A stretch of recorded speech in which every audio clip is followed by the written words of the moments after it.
cobain zikir setiap ba'da subuh sampai sebelum terbit matahari 40 hari aja, itu kolbunya bercahaya itu Pak, hidupnya akan lebih terasa bermakna. Tapi belum pernah nyoba kan? Nah itu masalahnya. 40 hari aja. Sayyidina Umar ada masalah 40 hari, 40 hari, 40 hari begitu. Nabi Muhammad SAW ketika beliau berkhalwat di Gua Hira, beruzlah, itu juga sama 40 hari. Nabi Yunus di perut ikan 40 hari. Nabi Adam sujud 40 hari. Semuanya 40 hari Pak. Dan kehadirannya Allah terasa dekat. Kenapa sepertiga malam terakhir itu spesial? Karena di saat itu tidak ada gelombang suara dari yang lain.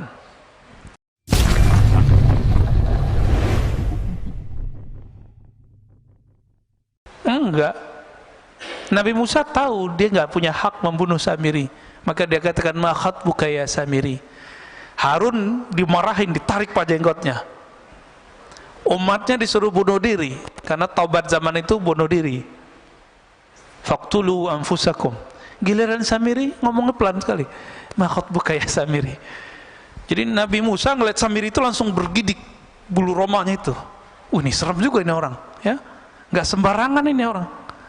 Dan beliau dapat kalam lah kira-kira ya. Itu bukan hak, tapi haknya umat Muhammad sallallahu alaihi wasallam. Kira-kira begitu. Maka keluarlah kalam, ma khatbuka ya Samiri. Ada apa denganmu wahai Samiri? Jadi Nabi Musa ngerti Samiri itu akan menjadi yang kita sebut sekarang Dajjal. Dan yang paling unik apa? Samiri itu nama gelar Pak, gelar orang kampung Samara namanya Samiri. Kayak Batawi, Jawi, Buguri, kan sekarang lagi trennya ustadz-ustadz nyebut dirinya Al-Batawi, Al-Buguri. Kalau Bintaro apa dong? Al-Bintari, masih cocok lah ya. Berarti Pak Mirwan Al-Bintari. Kepake. Termirip-mirip Samiri lagi ya. Ini nama kecilnya siapa? Nama kecilnya sama dengan Nabi Musa, Musa. Tapi binnya beda. Bin Sam'un. Sam'un inilah yang bersekutu dengan iblis karena istrinya mandul. Dia juga mandul. Orang kalau ditanya mulu kan kesel Pak. Nggak bisa bikin anak ente gitu ya. Kesel dia ya, bertahun-tahun dibilang mandul. Akhirnya dia kesel, bersekutulah dan dia dapat kalam. Apa kata kalam ini? Kamu lakukanlah hubungan suami istri di kuil setan. Ada patung-patung di situ. Dia buat kerjaan suami istri di situ. Jadi anak siapa tuh? Anak iblis, anak setan. Nah ini Pak. Maka nanti yang membunuh, yang gorok Samiri siapa?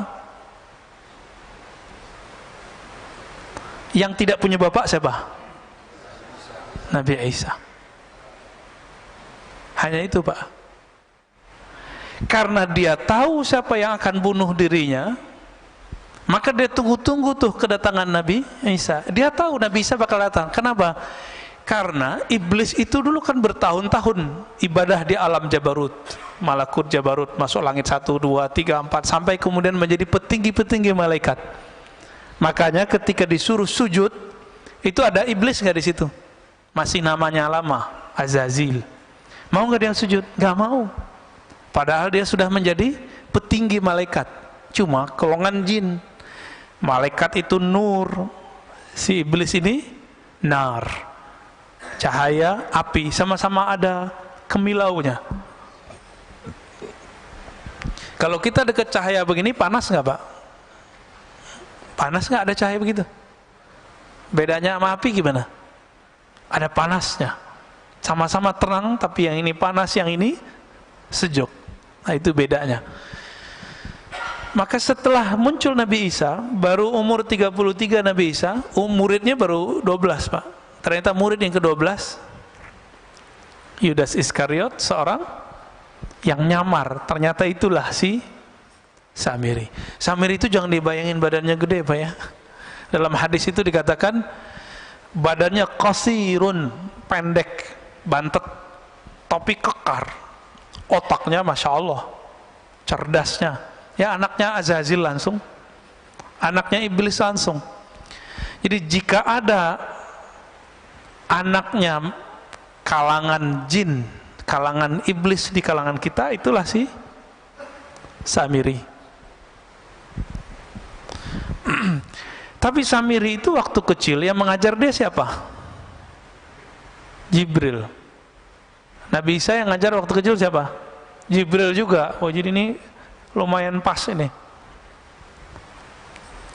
Tapi Nabi Isa tidak diberi hak oleh Allah membunuh sendiri.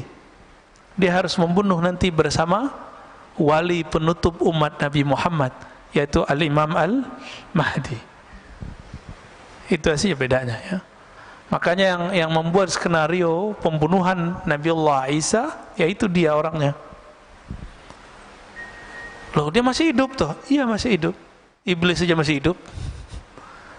Kok bisa? Ya, apa yang susah bagi Allah?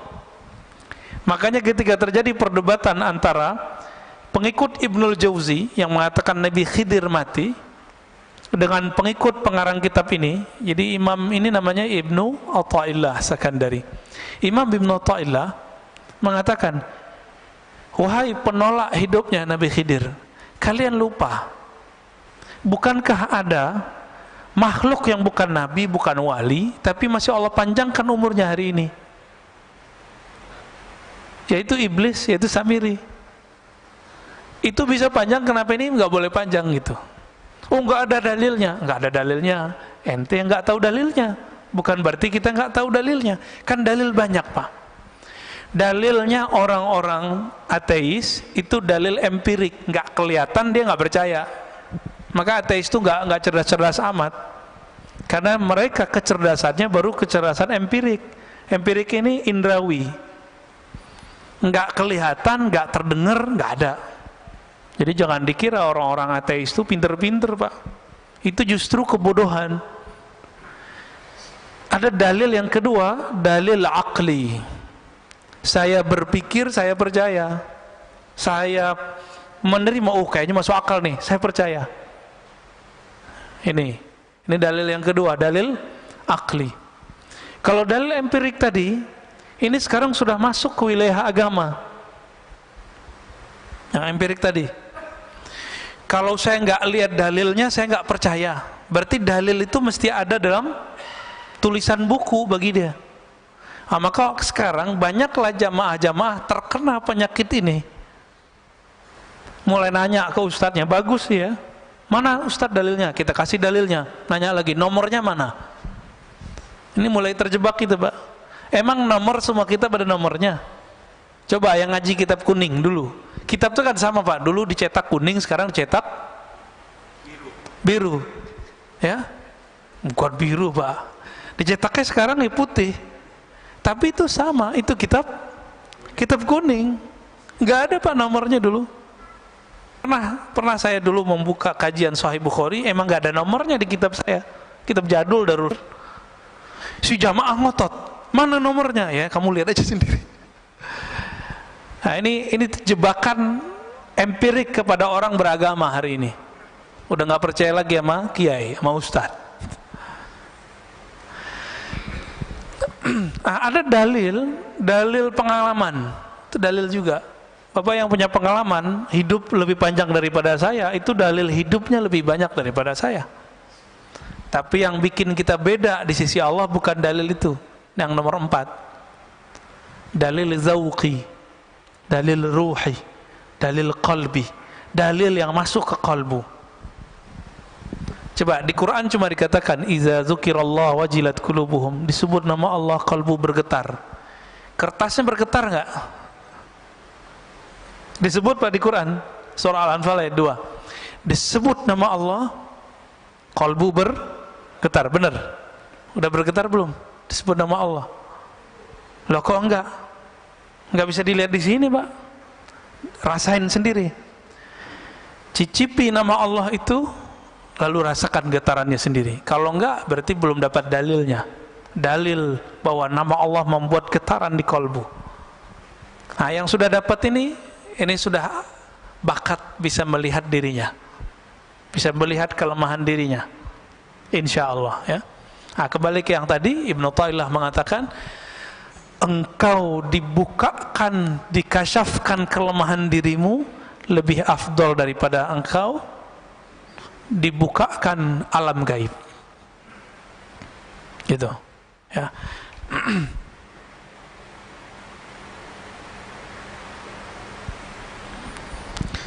Supaya kita bisa melihat diri sendiri, gimana caranya? Supaya kita tidak terhijab oleh diri kita sendiri. Maka dalam kalam berikut beliau mengatakan, ukhruj min awsafi syariyatik, keluarlah engkau dari sifat-sifat manusiawimu. Jam segini kalau manusia sedangnya ngapain, Pak? Tidur. Nah itu, keluar dari sifat itu. Ngapain? Kalau nggak ta'lim, zikir. Kalau nggak ta'lim, zikir. Udah itu aja, Pak. Cobain zikir setiap ba'da subuh sampai sebelum terbit matahari, 40 hari aja. Itu kolbunya bercahaya itu, Pak. Hidupnya akan lebih terasa bermakna. Tapi belum pernah nyoba kan? Nah itu masalahnya. 40 hari aja. Sayyidina Umar ada masalah 40 hari, 40 hari, 40 hari begitu. Nabi Muhammad SAW ketika beliau berkhalwat di Gua Hira, beruzlah, itu juga sama 40 hari. Nabi Yunus di perut ikan 40 hari. Nabi Adam sujud 40 hari. Semuanya 40 hari, Pak. Maka hadisnya, orang yang salat subuh, ya, man shallal fajra, orang yang salat subuh, atau ya man shalla arba'ina sabahan, yang salat 40 kali subuh ma'al imam. Di riwayat Imam Tirmizi itu ada mendapatkan takbiratul ula, mendapatkan takbir pertamanya imam. Berarti dia bukan enggak terburu-buru, ya. Maka setelah 40 hari, azharallahu ya nabi al-hikmah min qalbihi ala lisani. Allah akan pancarkan dari kolbunya ada hikmah, memancar dari kolbu, tumpah ruah lewat mulutnya. Coba Pak amalkan itu, coba sekali aja deh. Seumur hidup masa nggak mau nyoba? Ya. Oleh Nabi Muhammad SAW ketika beliau hidup sudah diringkas jadi 10 hari. 10 hari setiap Ramadan. Kalau sanggup kita 40 hari, itu kita udah bisa, Pak. 4 kali Ramadan nggak perlu itikaf, nggak apa-apa. Ya. Efeknya hampir lebih dahsyat 40 hari itu. Tapi karena Nabi memberi rukhsah kepada umat, karena umatmu mau cari Lailatul Qadar mulu, ya, maka dapatlah itu 10 hari. Jadi kata beliau, Ibnu Taillah Sekandari, ukhruj, keluarlah kamu dari sifat manusiamu, malas, ngantukan. Nah. Tapi hadir di sini ngantuk aja dapat berkah, ya. Ketiduran dapat berkah insyaallah. Kenapa? Hadisnya sahih riwayat Imam Bukhari. Allah mengatakan Allahumma shalli alaih, ya, malaikat, ya, Allahumma shalli alaih. Setiap kali ada orang duduk di tempat sholatnya, maka malaikat berdoa, Allahumma shalli alaih, ya Allah sampaikan salawat kepadanya, rahmati orang ini. Allahumma rahamhu, Allahumma firlahu, ya Allah rahmati dia, ampuni dia. Kita duduk aja, Pak, maka enak tuh, tidur lagi taklim itu enak. Didoain malaikat. Tapi yang bangun lebih enak lagi. Sifat basyariyah apa yang dikatakan di sini? An kulli wasfin mutanaqidin li'ubudiyatik. Semua sifat-sifat yang berlawanan dengan penghambaan diri kepada Allah. Malas, lawannya apa? Rajin ibadah. Maka sifat malas ini, ya, turunannya malas, tidur.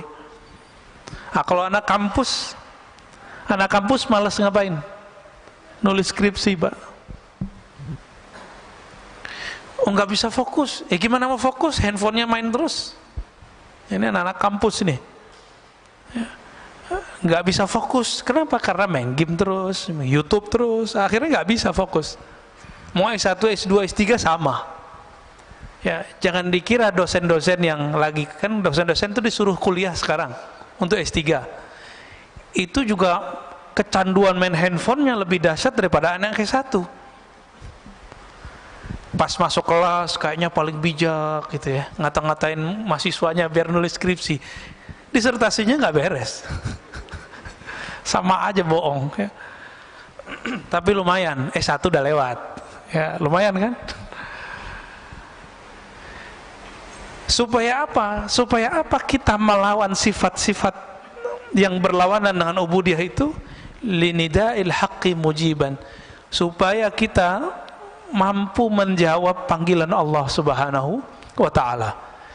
Setiap sepertiga malam terakhir itu ada hadis yanzilu rabbuna, Allah turun. Jangan usah dibayangin Allah turun, karena Allah bukan benda ya. Allah bukan benda, jadi nggak usah dibayangin. Lalu Allah berfirman, adakah yang bertobat aku akan terima, adakah yang minta hajatnya aku akan tunaikan, adakah yang minta perlindungan aku akan beri. Jadi nggak usah ke dukun Pak ya. Dukun tertinggi itu ya sepertiga malam terakhir itu, nggak usah jauh-jauh. Cuma karena kita tidak mau mengikuti jalur ini, maka kita menjadi budak selain Allah Subhanahu wa ta'ala. Wa min hadratihi qariba, dan kehadirannya Allah terasa dekat. Kenapa sepertiga malam terakhir itu spesial? Karena di saat itu tidak ada gelombang suara dari yang lain. Orang nggak tertarik Pak mau buka handphone, kecuali yang lagi riya, tahajud yuk. Nah, dalam hatinya tuh terbersit tuh, terbersit. Coba aja cek sendiri ya. Ayo bangun tahajud. Itu setan ngomong Pak, karena setan ada dalam diri kita. Ayo bangunin orang biar kelihatan kalau kamu udah bangun. Terbersit tuh, hati-hati ya. Maka sebelum pasang-pasang status baca ta'awuz dulu. A'udzubillahi minasyaitonirrajim, aku berlindung dari setan yang terkutuk. Baru Pak bangunin orang. Main bangunin aja ya. Belum juga sholat, baru bangun doang ya. Nah, ini saya lihat di grup-grup WA lagi ramai itu Pak ya, terutama yang baru-baru gabung, yang reuni-reuni ya, grup-grup macam-macam lah. Nah, setan masuk juga. Setan nggak bisa main WA Pak, tapi bisa main WA kita.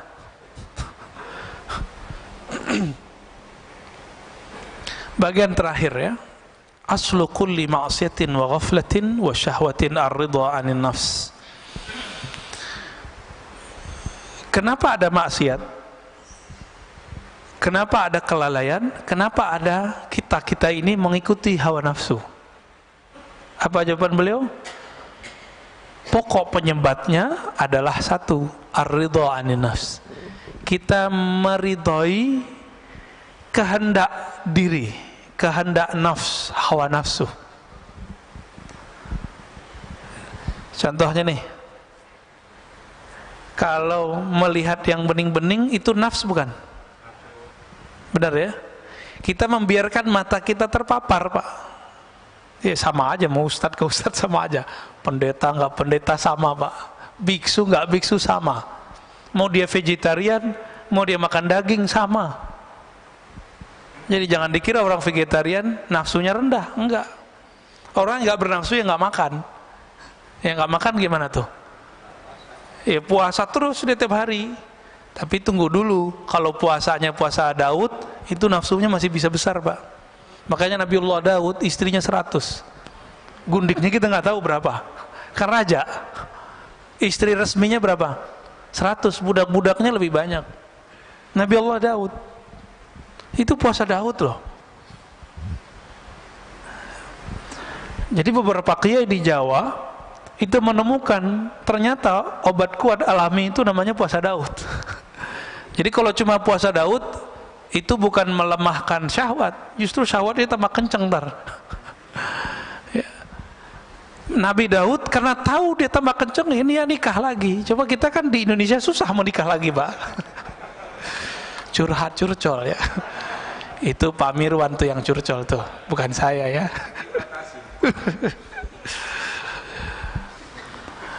Orang itu pikirnya gini, kalau kiai ya, ustadz kalau nikah lagi kan ustadz suci. Lah ustadz suci dari mana? Seharusnya ustadz lebih mampu menjaga syahwatnya. Justru itu salah. Imam Asyuti melihat kenapa ya para nabi ini banyak istri. Imam Suyuti mengatakan dalam syarah beliau dalam hadis Nasai, karena para nabi itu beban rohaninya berat, Pak. Dan pengalaman rohaninya jika itu datang, yang mampu menawar rasa itu cuma menikah. Nah, Nabi Muhammad itu seharusnya kan boleh nikah 100 Nabi Muhammad. Tapi beliau mendiskon dirinya sendiri. Seharusnya beliau boleh menikah seperti Nabi Sulaiman 400, Pak, istrinya Nabi Sulaiman. Hadisnya sahih itu. Ada di hadis sahih, ada di Bible. Jadi yang coba ngejek-ngejek Nabi Muhammad, kasih tahu aja, Solomon istrinya 400, gundingnya 600. Ya. Kenapa begitu? Karena ketika orang mendapatkan pengalaman rohani, itu namanya ahwal. Itu gejolak dalam dirinya. Itu hanya bisa ditawar, bisa diredam cuma dengan menikah. Itu sebabnya para nabi itu istrinya banyak.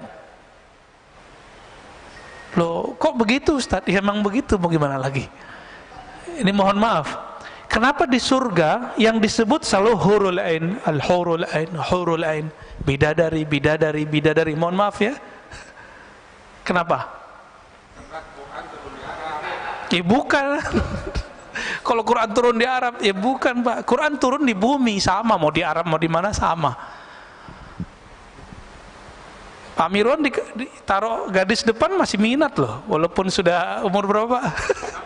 67 masih minat itu. Tuh tandanya. Kalau kuat kan nggak tutup mata.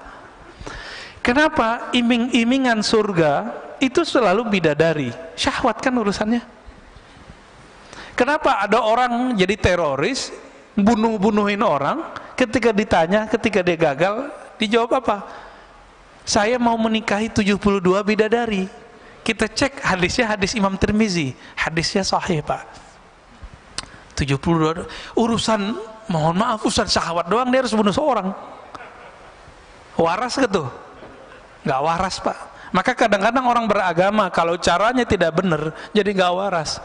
Otaknya syahwat aja tuh, ya. Mikirin bidadari yang montok-montok gitu, ya. Kenapa? Ternyata di surga itu nikmat paling tinggi itu memandang Allah. Satarawna rabbakum kama tarawna syamsa bila sahab, kama tarawna al-qamar fi lailatul badr.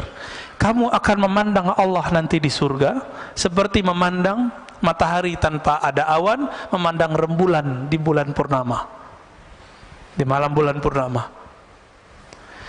Dan itu memandangnya lebih nikmat dari semua nikmat seksual. Kita pengen ngurusin mata aja harus kena macet dulu di puncak. Enggak. Sekarang diam-diam tuh orang ke puncak. Ya biar enggak di swab, nggak antigen, bener nggak? Diam-diam mau ngurusin mata ini doang. Jadi mata ini senang yang indah, dan Allah itu maha indah. Innallaha jamil yuhibbul jamal. Allah itu maha indah. Keindahan Allah Subhanahu wa taala itu tidak bisa diakses oleh sembarang orang. Apalagi yang berharap dapat nikmat syahwat doang di dunia, di akhirat. Maka surga itu ada surga namanya jannatur ru'yah, surga memandang. Itu yang Nabi sebut tadi. Ada jannatus syahwa, jannah surga syahwat. Setiap masa, setiap satu hari, harinya surga. Harinya surga berapa hari kita? Alfasanah, 1000 tahun. 1000 tahun kita baru satu hari di Firdaus, surga paling tinggi, Pak. Itu mereka setiap hari mampu melihat Allah Subhanahu wa taala, diizinin sekali. Tapi yang di bawah Firdaus, kalau tadi sekali sehari surga, mungkin mereka sekali setahunnya surga. Kalau sekali setahunnya surga dihitung aja, Pak, berapa ribu itu? Anggaplah sekali 1000 tahun mereka baru bisa melihat Allah, dan Allah memperlihatkan dirinya sekali. Ketika Allah tidak memperlihatkan dirinya, apa yang terjadi? Mereka mempunyai rasa rindu melihat Allah, musyfiqun, ya, rasa takut plus rindu. Rindu Ini murid aja kalau sama guru bisa rindu. Jadi kita punya teman itu pengen sekali ketemu, nggak tahan dia mau ketemu Pak. Ada, ya, pengen ketemu gurunya. Oh, kadang jauh-jauh dari mana dia datang. Makanya guru-guru kita, kiai-kiai kita itu dia punya pesantren di pelosok, muridnya dari mana-mana. Itu kerendian murid pada guru, apalagi Tuhannya guru. Itu lebih dahsyat Pak. Apa yang bisa menawar itu, yang bisa meredam itu semua gejolak itu? Itu hanya nikmat syahwat. Maka dikasihlah 72 bidadari. Itu mah kecil Pak, terlalu sedikit 72 itu. Ya mungkin ada yang kasih 1000 ntar ya, kan asik tuh. Tapi bisa nggak menawarnya? Dia hanya sesaat. Makanya ahli surga itu nanti mencari ilmu ma'rifatullah lagi kalau dimasuk surga. Mumpung masih di dunia, cari Pak ilmu ma'rifatullah sekarang. Jangan cuma ilmu zahir doang yang dicari. Cari ilmu ma'rifatullah. Saya lagi belajar zikir. Zikir beda dengan ilmu ma'rifatullah. Zikir itu cara mendekat. Kalau ma'rifat itu keilmuan, masuknya ke alam rohani.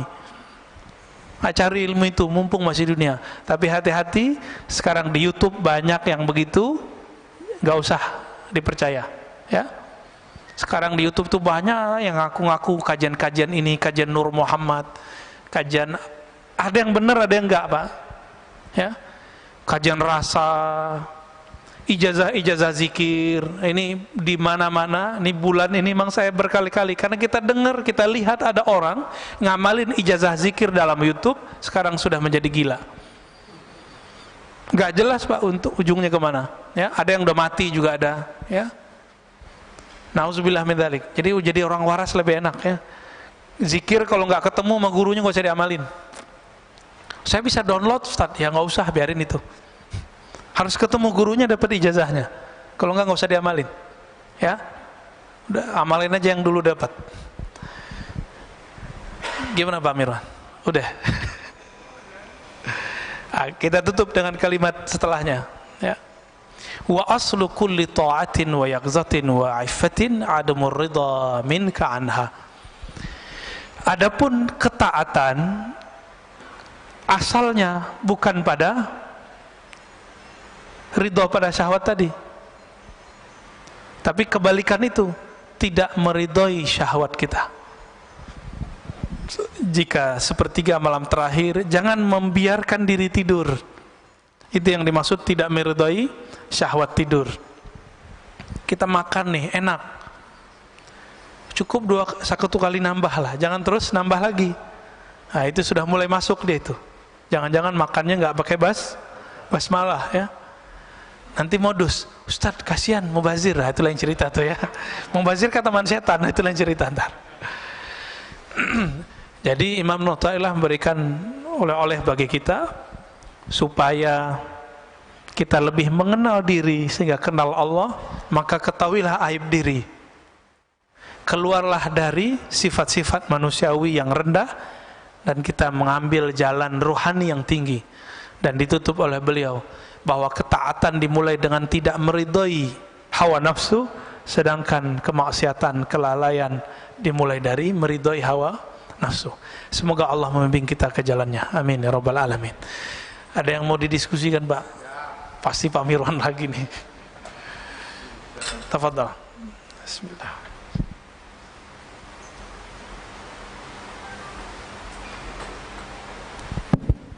Assalamualaikum warahmatullahi wabarakatuh. Waalaikumsalam warahmatullahi. Tadi dikatakan bahwa Musa Samiri, Musa bin Sam'un As-Samiri. Musa Samiri itu sekarang pun sudah ada.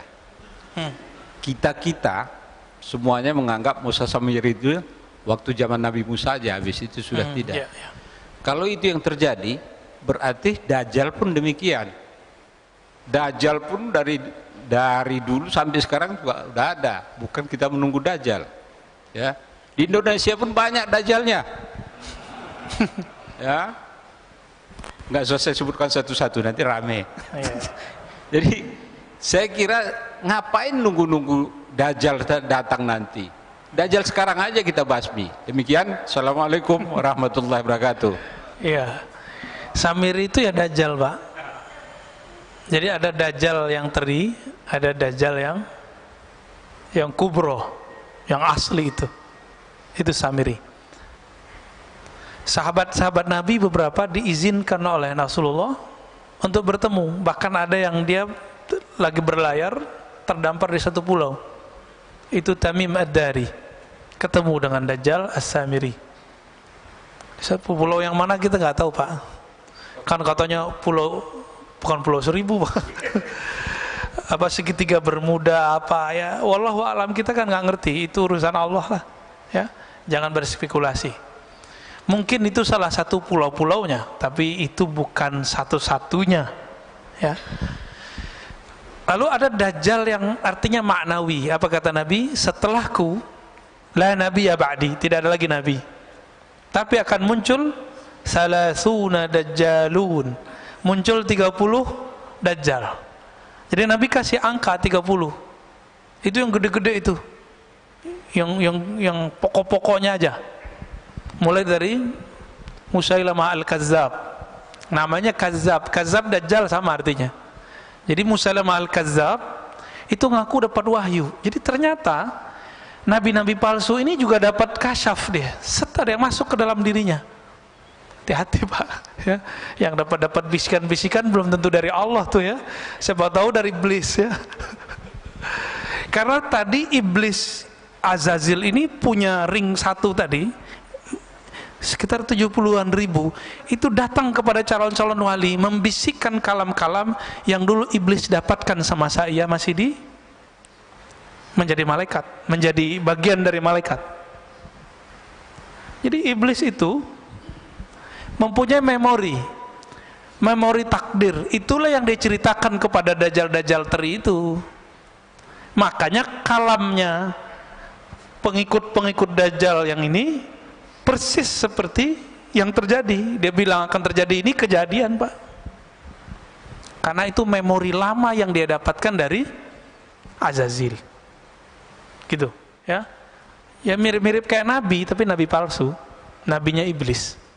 Wali, tapi bukan waliur rahman, tapi wali syaitan. Ya.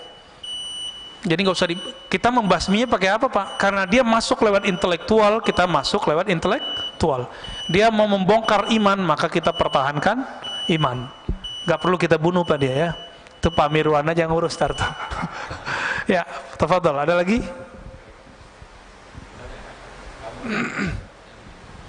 Ya, tafadhol. Assalamualaikum Pak Ustadz. Assalamualaikum. Izin bertanya, mungkin ada kaitan juga dengan topik kita pagi ini, dan di beberapa ceramah Buya yang lain juga pernah disebutkan tentang panjang angan-angan. Itu apakah mudaratnya buat kita? Kemudian juga apa bedanya dengan cita-cita? Apakah boleh kita memiliki cita-cita seperti pengen punya kebun, punya apa, punya lain-lain lah gitu, Pak. Mohon penjelasannya, Pak. Makasih. Iya, betul. Ini kolbunya nanya ini, Pak.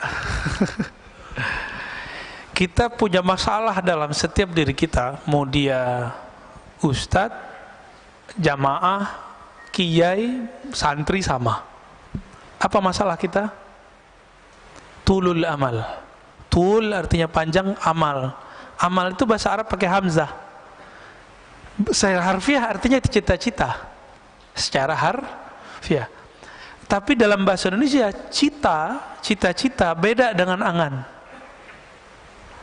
Cita-cita itu sifatnya luhur, sedangkan angan-angan sifatnya belum tentu luhur. Luhur tinggi ya, mulia.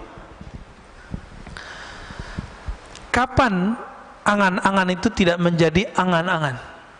Kalau dia dikaitkan dengan Allah. Contohnya nih, ya. Saya pengen umroh, angan-angan. Beda nggak dengan saya berniat umroh? Itu beda. Kalau ingin umroh cuma bilang, ya Allah, orang umroh saya kok enak ya, gitu doang, Pak, nyesek di badan. Coba kalau bisa umroh, itu angan-angan namanya. Tapi kalau sudah namanya cita-cita, saya mulai nyicil. Karena cita-cita bahasa Indonesia itu sudah ada niat di dalamnya. Niat itu pasti karena Allah. Itu bedanya. Jadi ketika dilibatkan Allah di dalamnya, jadi dijadikan Allah sebagai tujuan akhir, maka angan-angan langsung berubah menjadi niat. Langsung berubah jadi niat, Pak dia. Bapak niat, misalnya nih, ada di antara antum yang masih ngontrak misalnya. Misal, sedih gitu, ya Allah, ngontrak saya, ya Allah. Kasihan anak-anak, rumahnya kecil. Lalu kita berdoa, ya Allah, saya ingin menunaikan kebutuhan anak istriku, tolong izinkan ya Allah. Lalu orangnya bekerja. Itu baru namanya niat. Kalau angan-angan gimana? Tidur aja, Pak. Angan-angan aja. Kalau ada temannya beli rumah, nyesek aja. Orang nyicil rumah, nyicil doang, ngejek ya. Nyicil kan lebih cakep, Pak, daripada ngontrak. Kalau nyicil, dia nyewa tapi berujung dengan kepemilikan, ya enggak? Kalau nyewa, mau 1000 tahun nyewa, tetap aja nyewa. Nah, itu beda orang berniat dengan orang berangan-angan. Dan tulul amal ini adanya di sini, Pak, di fikrah. Di sini dia. Ketika tidak dilibatkan kolbu, maka dia menjadi angan-angan. Dan biasanya bikin orangnya suka ngayal, suka melamun. Nah, beda dengan yang berniat. Kalau yang berniat, diamnya berpikir. Kalau yang angan-angan ini, diamnya melayang. Diamnya ngayal aja, gak jelas. Kalau udah ngayal, setan masuk nggak? Masuk. Tapi kalau berpikir, setan susah nembus. Jadi setan itu nggak bisa nembus orang mikir. Itu hebatnya. Nggak perlu kita sakti untuk melawan setan. Berpikir aja, nggak masuk, Pak, setan. Abu Bakar karena berpikirnya cepat, dia langsung tahu, kalau Muhammad yang ngomong saya percaya. Itu fikirannya main, fikrahnya oke. Jadi fikrahnya salim. Jadi nggak tulul amal, ya. Sayyidina Umar banyak nanya. Tapi setelah fikrahnya selesai, dia pertanyaannya sedikit. Nah, ini dia. Jadi boleh nggak kita bercita-cita? Ya mah harus bercita-cita. Nah, cita-cita ini kalau dalam bahasa Arab yang positif itu disebut himmah aliyah. Coba kalau nanti saya mapan, saya akan tahajud setiap malam. Ya, saya akan misalnya bagaimana? Kayak Pak Mirwan nih, jamaah setiap saat. Saya akan tahfiz Quran, itu namanya cita-cita, himmah. Bahasa Arabnya himmah aliyah. Tapi coba cek, Pak, nanti. Kalau dia sudah mapan, dia kerjakan nggak yang dia cita-citakan dulu? Maka di hikam nomor 2 itu disindir orang-orang yang tuh dulu punya cita-cita tinggi, setelah dia mendapatkan kesempatan itu, cita-citanya dia pinggirkan. Ini setan kan gak akan diem. Setelah semua cita-cita Bapak terwujudkan, maka dikirimlah handphone ke kita, dikirimlah TV online kepada kita. Apa yang terjadi? Kita bisa duduk di depan TV 2 jam, bisa di depan YouTube 2 jam, tapi tidak bisa zikir 2 jam, nggak bisa baca Quran 2 jam. Ini tanda-tanda kalau antum tuh perdaya semua. Sama, saya juga begitu, ya. Kena semua kita, ya. Ya, saya juga kena, Pak. Sama-sama kita perbaiki. Ya, ada lagi, Pak, cukup? Cukup lah ya. Oh, masih ada. Ini ahlul bait ini. Assalamualaikum, Ustaz. Caranya 2, Pak. 1 berguru. Nanti guru itu kasih guidance, kamu amalkan ini. Karena kita percaya sama guru ini, kita tahan, Pak, 2 jam di depan mushaf. Itu 1. Yang kedua, kalau udah berguru, ilmui apa yang diamalkan. Sahabat itu kenapa sanggup zikir dari ba'da subuh sampai zuhur? Itu mereka nggak beranjak. Karena dia tahu rahasia zikir ba'da subuh sampai syuruk, apalagi lanjut gitu. Kayak weekend begini. Katanya kalau sudah mapan, pengen di masjid aja. Ya, kena corona, Pak. Intinya masjid apa? Zikir toh. Intinya masjid baca Quran, intinya masjid taklim. Ini taklim bentar aja udah gelisah, ya kan? Udah syuruk nih. Ini cara setan nipu nih Pak, hati-hati. Hati-hati di situ. Ya. Nah, tapi yang belum tahu ya nggak apa-apa. Lebih afdal ngaji apa sholat? Hah? Ngaji, beneran. Dulu Imam Malik lagi taklim, azan, kan beliau ngajarnya di Masjid Nabawi, azan Pak. Tiba-tiba ada seorang murid langsung dikemas tuh kitab-kitabnya, dimasukin ke kopernya lah kalau gitu sekarang. Lalu Imam Malik nanya, bro, ente mau kemana? Mau sholat sunat Tuan Guru. Apa kata Imam Malik? Oh gitu ya, menurut kamu lebih afdol berilmu atau sholat sunat? Apa jawabannya? Bingung juga deh Pak. Tapi dia pikir-pikir, iya ya, berilmu. Udah, nggak jadi Pak, dia taruh lagi kitabnya. Masih ingat ada dalil hadis bahwa Allah lebih suka kepada orang alim yang tidur daripada orang yang tidak berpengetahuan lagi sholat. Karena orang yang nggak berpengetahuan sholat, dia merasa dirinya alim, dia merasa dirinya lebih mengerti, dia merasa dirinya suci dengan sholatnya. Coba Pak, kalau semua orang kayak tadi, wah syuruk nih pada sholat semua, saya ngomong sendiri dong. Kan kacau itu. Ini akibat ya, akibat kita nggak bisa melempatkan sesuatu pada tempatnya. Cuma 2 kali seminggu kok, sekarang udah dihapus kok yang pagi-pagi yang lainnya kan. Udahlah ya. 3 lagi. Udah Pak, kalau nggak ada nggak usah ditahan Pak.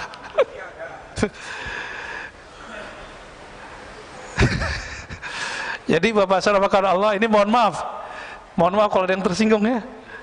Silakan tersinggung. Kalau ada taklim, siapapun yang taklim, suka nggak suka, nyaman nggak nyaman, duduk aja. Antum dapat berkahnya lebih afdol dari 100 rakaat sholat kita Pak. Dalilnya ada di Sunan Ibnu Majah, hadisnya hasan. Dan Imam Syafi'i mengatakan begitu juga, aku mempelajari 1 bab ilmu lebih aku sukai daripada sholat 100 rakaat. Kalau di hadis Ibnu Majah 1000 rakaat. Itu sebenarnya angka-angka aja. Kalau wali Allah sholat karena dia sholat dengan ilmu, itu lebih afdol dari 1.000.000 rakaat orang awam. Itu kan angka-angka aja. Maksudnya gimana? Kalau orang berilmu yang Allah pandang kolbunya Pak, wah kolbunya mau denger nih. Antum kalau mau dengar orang berarti sudah merendahkan diri kan? Berarti waduh, Allah pandang Pak. Kalau udah nggak mau dengar orang, Allah pandang nggak sholat kita? Nggak dipandang sholat kita. Makanya kalau isya itu ya, kita kalau ta'lim ba'da maghrib sampai isya, kita lagi ngaji dia langsung sholat Pak masuk. Dia nggak tahu adabnya. Ini kita kasih tahu adabnya. Kalau kita masuk ke satu masjid, orang lagi ta'lim, cukup istighfar, sholawat, duduk. Istighfar minta ampun, ya Allah saya masuk masjidmu tidak sholat. Kenapa? Ilmumu lagi ditebar. Kita minta izin duduk. Duduk langsung, itu lebih afdol daripada sholat tahiyatul masjid di 100 masjid. Gitu. Jadi benar Pak. Ya. Karena yang Allah pandang selalu kolbu, bukan gerak fisik. Innallah yanzuru ila qulubikum. Allah pandang kolbumu, bukan fisikmu. Dan Allah lebih senang lagi nanti nih. Setelah ini Bapak sholat, wah dapat 2 deh. Udah dapat ilmu, dapat sholatnya. Allah pandang kolbunya, Allah hargai rakaat-rakaatnya. Semoga kita pagi ini diberkahi oleh Allah. Semoga Allah angkat derajat siapapun yang hadir hari ini. Allah pandang kita meskipun kita tidak beramal banyak. Allahumma rfa' darajatana bi'ilmik. Ya Allah angkat qalbu kami, hati kami, ruh kami dengan ilmu mengenal Engkau. Rabbana atina fid dunya hasanah wa fil akhirati hasanah wa qina adzabannar. Berikan kami kebahagiaan di dunia ya Allah dan kebahagiaan memandang-Mu di akhirat ya Allah. Wa sallallahu ala sayyidina Muhammad walhamdulillah rabbil alamin. Assalamualaikum warahmatullahi wabarakatuh.